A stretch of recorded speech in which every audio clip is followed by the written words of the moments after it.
Hi, everyone. Hayk here. Welcome to the Power of Mindset podcast, episode number 19. Getting close to 20. Glad we're staying consistent.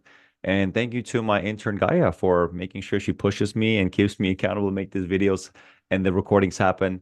The podcast is starting to pick up some traction. The YouTube channel, it's still getting where we want it to go in the right direction. So it's been a great journey, and I've been getting some good feedback from the people that have been following the content, as in, it gives them some clarity, it gives them some ideas. None of these messages are usually life-changing. Neither are some of the best truths we might hear, but if it helps give you a little bit of a sense of direction where, okay, that might make more sense.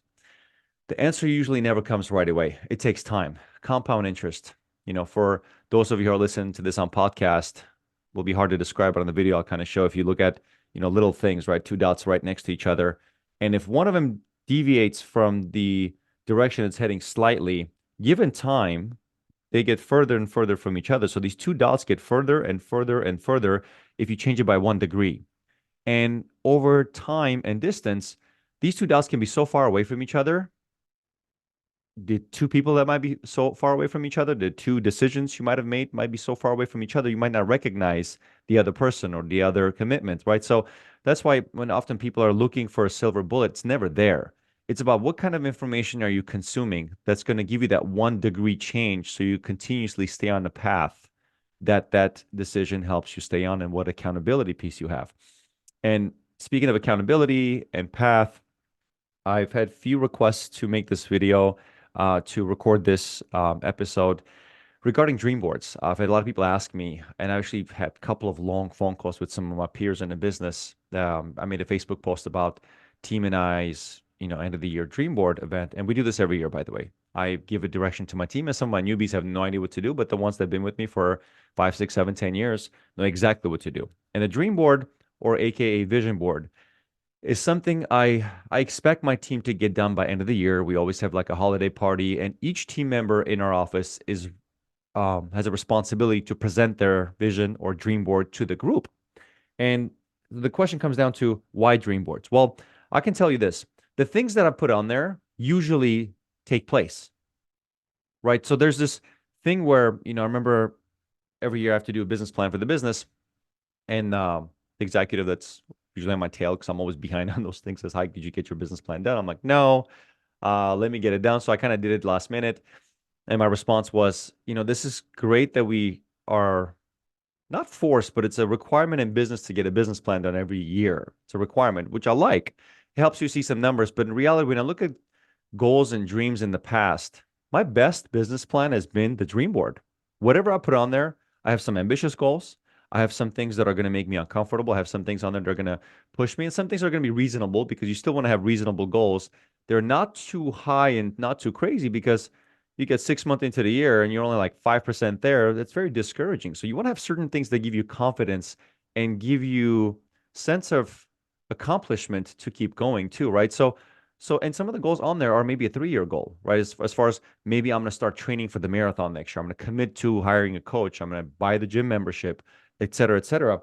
And I'm a big 4Fs guy. For those of you that know me, I always talk about family, fitness, finance, and friendship. So once I figure out a rhythm as far as what my dream board should look like, it's built around those 4 pillars. And every year it's been the same, but with tweaks, right? So figure out what are some of the areas of your life you want to work with. And it always comes down to, there's going to be some kind of a family goal. Maybe, in the year you spent less time with your kids and your spouse. Okay, put that on the dream board. Picture of your family. I'm going to do my best to have my date nights on Mondays or Fridays with, family, or Sunday suppers, whatever. It could be a fitness goal. I gained some weight, or maybe I just got less fit. I lost some muscle, right? So there's always a fitness goal. There's always a relationship goal, as far as I haven't spent too much time with my friends, which I can't reiterate enough times how important it is to just sit down and BS with friends and laugh and have a good time, right? Eat food with your friends. So that's a piece I preach a lot about, especially when I'm presenting my board to my team. And the last piece is financial. There always has to be financial goal. Buy the house, make more money, save more, maybe respect money more, because those who respect it, it tends to respect you and stays in your pockets versus burning a hole in your pocket. And I'm going to show this on video, but for the podcast, I'll try to visualize as best I can. So I have copies of both for 2023 and 2024 right here. What do they look like? So I'm going to show you 2023, and there was a bunch of goals on there to one of them was to begin our coaching program for the insurance agents, which we did. That was something that's been a goal for many years and finally pulled the trigger. That was the goal for 2023. Of course, I have family, fitness, finance, friendship on there. One of my goals to have more date nights. I try to keep that consistent once a month. Me and my wife Diana go on a date night, and Monday is my day off where I get to spend some time with her. Mondays, I don't call them official date nights, but they're time together. No agenda, no commitment. Just we go shopping, we bring stuff home, we talk, we have coffee, and that's about it. Take the kids to school and pick them up. Boston Marathon was on there. My goal for going to nationals for triathlon, qualified. I couldn't go because I was injured. That sucked. Some other goals, an ambitious goal was to write 6,000 policies in our business, which I remember when we just started the first year, we were lucky to write like, I want 1,500, give or take. And I remember at the time when I was writing 6,000, numbers didn't make sense. Like IQ didn't make sense. We didn't have the monthly production to have 6,000 make sense, but something was telling me we're going to be close. Like certain things were picking up. I had added more team members to the production side, and now I was getting service under control. We had more people picking up calls, and actually my salespeople were complaining less about how busy they were. And we wrote over 6,500. Now, if I look at the dream board this year, very similar. I've got date nights, time with my boys, family outings. I've got Sunday suppers, which I want to host more. I'm running half marathon with the team. I want to go sub 3 hours on the marathon. I did a 5-day fast. I want to push to a 7-day fast because I like to get below 200 pounds. I think that's what I'll need to be to do a sub 3-hour marathon, and take the coaching to the next level, and break more records. And I wrote 8,000 applications. So we're gonna go from 6, which was the best year we've ever had, to 8,000. Why is it important for me to write that on there? I think we're looking for answers at the wrong time in the wrong place. Sometimes if your gut tells you, emotional intelligence is telling you, commit and do it. Commit and do it. And you're reminded, this is better than business plan. You might have the fanciest business plan on paper and a 3-ring binder or digital version of it, but how often do you open and actually look at it? But when you do something like this with some ambitious goals, it's going to happen no matter what, but I want to make sure that's on my dream board. Like, as in, I don't take my eyes off the prize. That 1 degree change in the trajectory where I'm headed. So a year later, I'm going to be so far away from if I didn't have the reminder to keep myself accountable. Because looking at it on the wall and telling yourself, I'm not going to lie to myself. So be realistic and also push yourself, be uncomfortable. But as you're reminding yourself, as you see this, because this is going to be pinned on every single one of my team members' wall. And the ones that work, virtually, that work mainly from home, I ask them, hey, just put this on the wall at your house. Make 2 copies. There has to be where you see it daily. And when you visualize and you see and you remind yourself and you're accountable and you're working towards it, if you don't hit all of them, trust me, most of them take place. Somehow life finds a way to give you the goals that you put on paper that you look at daily. So my encouragement to a lot of people is, instead of focusing on like fall planning, winter planning, whatever that might be called, with numbers and goals and things like that, go with your gut. Do a dream board. And other magical things happen when your team comes together and does the dream board in a group setting. And one of the things I've always done is, we share the dream board, we do Secret Santa, and I've typically asked a speaker to come. And usually the speaker has been somebody outside the insurance industry, either a public speaker or maybe successful realtor or lawyer or somebody. Why? Because they always bring us an outside perspective, but the message is always the same. Because I ask them similar questions. What motivates you? What keeps you accountable? What's discipline to you? What's motivation? How do you stay accountable? Do you work out, and how? And they always share a different perspective from a different industry. But at the same time, it goes back to, it's all the same. But we got to be reminded the same message. So my encouragement is, make your team and yourself, do a dream board, present. You do Secret Santa, maybe throw that in there as well. But have a speaker outside the industry. That's a really important one, because we get sick and tired of hearing what our industry always preaches, right? So we want to get a different perspective. And I have actually 6 points I'm going to quickly cover as far as what it does for your team, as far as why it's important for your team to see each other's dream boards and hear the message. First one, team bonding. Every work atmosphere, every work culture, every group of people that work together always talk about better ways to do team bonding. So for those leaders who are listening to this message, and maybe the ones who are working in the office who feel like they need a better bonding experience, well, take this message to your employer, take it to your manager, or maybe if you're one of the people that are looking for better ways to bond your team, Still not too late. You can do a dream board in January. Do it in February. Just get it done. Have a 10-month goal on there, right? Get to the first one. And there's magic about doing the second one because now you can either transfer some of the goals to the second one or just check things off the box. Sense of accomplishment from checking things off your dream board, very, very, very deep. It's an extremely important way to spend time with your peers, learning more about what's going on in their lives, right? Because we're always trying to go IQ as in 9 to 5, yada yada. That's actually point number 6. I'll jump ahead a little bit. Talks about emotional connection, right? So team bonding is a great experience, and there's a deeper level of emotional connection with your team members when you hear their EQ. Because we're thinking, I spend a lot of time with my coworkers. I'm close with them. I know everything about them. Yeah, but that's logical time. That's 9 to 5. That's hey, hello, how are you? It's very robotic. There's no time to slow down, right? You want to do this away from the phones when team is not rushed. Tears get shared. Team talks about their illnesses and their sicknesses. There's humility. There's connection. There is motivation. There is oh my goodness, I didn't know that about my peer. It's so good to see. Wow, their goals are nice. Maybe I should have had the goal they had. Good idea. Sense of respect for each other increases. Sense of humility. Sense of, belongingness. Because often we isolate each other, thinking, oh, this is what does this person know? But when you get to know them on personal level, this emotional connection, which is the second point, or should I call it the sixth point I'm talking about right now, it goes beyond the 9 to 5, beyond the IQ. I know my coworkers.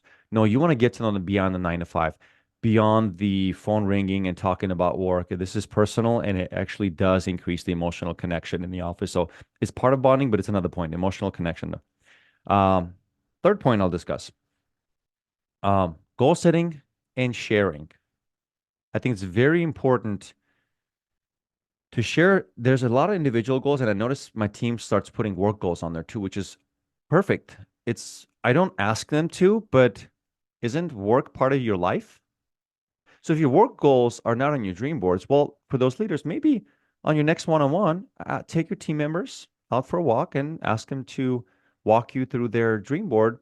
And maybe can ask, why do you not have any dream board goals on your dream board when it comes to work-related dreams, work-related goals? Because that's money, right? Maybe you talked about money. Well, here's how I can help, right? And vice versa. You can use your work to fill in your financial tank, which the financial tank will give you time to maybe do the vacation to improve your personal tank with your, significant other, or buy the gym membership that you're like, oh, it's $200 a month. I can't afford it, right? So in many ways, work does complement. So there should be some kind of goal setting there, but also fitness goals. We love hearing fitness goals. And it goes back to the emotional connection. It ties it within. Um, uh, Fourth item I put on here is inclusiveness. The number one, well, I can't say the number one, but where it starts, people quit their jobs and their careers and their businesses because of isolation. I don't like them. I don't belong here. This is not my place. Marriages fall apart. I mean, relationships break up. I mean, all kinds of things happen because of isolation. You notice somebody's isolated as in they're not responding to team messages. They don't want to show up to the outings. They're like kind of on their own. They're probably looking for another opportunity. They have a boyfriend somewhere else or a girlfriend somewhere else, right? So inclusiveness is a big piece of including other people in your plans. Create memories together, right? That's a big piece because relationships aren't necessarily about just us. Like I want you to include me in your plans because I will listen and vice versa, right? So inclusiveness is a big piece. And this helps people include each other in each other's personal and business and health, all kinds of plans. And again, it goes back to bonding. So, but inclusiveness is a big piece of that too. Um, Amazing memories. Amazing memories is a big one because isn't that what life is all about? To have great moments and remember them and laugh, and maybe have some hardship and tough times and remember them and learn, because both are very important. You have good memories, you remember them, and you have a good time. You have bad memories, you remember them, and you learn, and you get better not to have the bad ones. But you need the bad ones to learn. So therefore, be in a moment because the greatest gift we have is the present, which is another word for a gift, right? And we're looking for happiness around the corner in a circular room, a Bora Bora, an exotic trip somewhere in the islands, the next car, the next house. We forget the true happiness is within our head because that's where most of our misery is as well. In reality, little things might excite you temporarily, but they wear off. What doesn't wear off is a mindset about keeping yourself happy. All right. So those memories are great. And some of the best memories we have in our office is during these dream board presentations. We had a team member talk about how, she beat cancer. Oh, trust me, tears were shed on that one. And that's a memory that I'll cherish for the rest of my life. And we talk about that a lot. And the last piece I'll share is time with coworkers in a non-work setting. And this is what I wrote. If you want to build a strong relationship with your peers at work, spend time with them in a non-work atmosphere. Eat together, celebrate together, share dreams together, but don't get too personal. There's a fine line in too personal and get personal. When coworkers start dating each other and start gossiping and they start teaming up against the employer and vice versa, and somebody teams up with the manager and then they start gossiping and confirmation bias kicks in and two people are emotional about their paycheck and two people are emotional about the politics. One says one thing, the other one tops them off. All of a sudden they're now ranting, and in reality, if you were to neutralize and not even have that kind of a conversation, that negative talk would have never happened. And both didn't mean it because we're emotional human beings. We tend to just say stuff on our mind. But usually, if we're a little bit more professional with people, we have more respectful relationship, certain things we're thinking about, we don't bring up. Like we think before we speak. But when you have confirmation bias, you're too close with somebody, the work atmosphere, you tend to blab whatever you don't mean. And they tend to blab what they don't mean. And it causes teams to turn against teams. Right. So yes, spend time in a non-work atmosphere, which is again goes back to team bonding. But physically, what are the other things you're doing, like dream boards, where it's a non-work atmosphere, but it's a group bonding experience, eating together, right? Celebrating together. But also for those leaders, coach your teams. Be very careful getting close with your peers. I'm actually very careful not to get too close with some other agents and business owners and entrepreneurs that I'm kind of cautious with, like what kind of problems am I going to inherit when I start hearing about their problems? I just don't want to start talking about my own.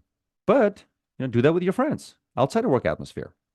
So that's kind of my points, right? So team bonding, goal setting and sharing, inclusiveness, time with coworkers in a non-work setting, and the emotional connection. And the last one is a really tough one, the emotional connection, because there's no way to measure, right? You can measure a presentation, you can measure what you put on there, but you can't really measure emotion. Human beings are very emotional. We're very not stable when it comes to that. And, we have to do things to keep ourselves more stable. And I'll leave you guys with this last message when it comes to stability. One thing I noticed a significant pattern with my team, as they were presenting their dream board, every single one of them had some kind of a very similar fitness goal. Yeah, they all wanted to make more money, respect money, maybe buy a house and relationships here and there, but they also wanted to get better shape, complete a half marathon, maybe commit to a marathon, something. And I realized people are naturally gravitated to some kind of a discipline. Why? Because if you think about it, in the last decade, a lot has changed. Traffic changed, cost of food and goods has changed, human behavior. It's like expectations have changed as far as people wanting to click buttons and groceries just show up. Now a lot has changed, but what hasn't changed? A mile is a mile. That measure hasn't changed. An inch in is an inch.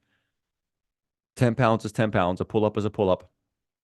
As in, with the ever changing, chaotic life where we can actually almost victimize ourselves. Oh, what now?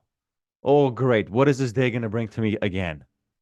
Because if your whole life is built around this changing chaos, it becomes the toughest thing and you become a victim and you avoid it. But having certain things that don't change, uncomfortable things that don't change, with fitness specifically, because no matter how many times you run a mile, it's still a mile. It's still difficult. It's still challenging. No matter how many times you lift the weights or do a pull up, whatever it is, right? So it's very important, regardless of what other goals you have in life, to have something that's stable, that's challenging you, and it allows you to have a reset with the ever chaotic changing life out there. So I want to also encourage you, for those who are making dream boards, make fitness a good priority. It's something that's going to keep it together because everything else is unstable. It's very emotional. It's all over the place.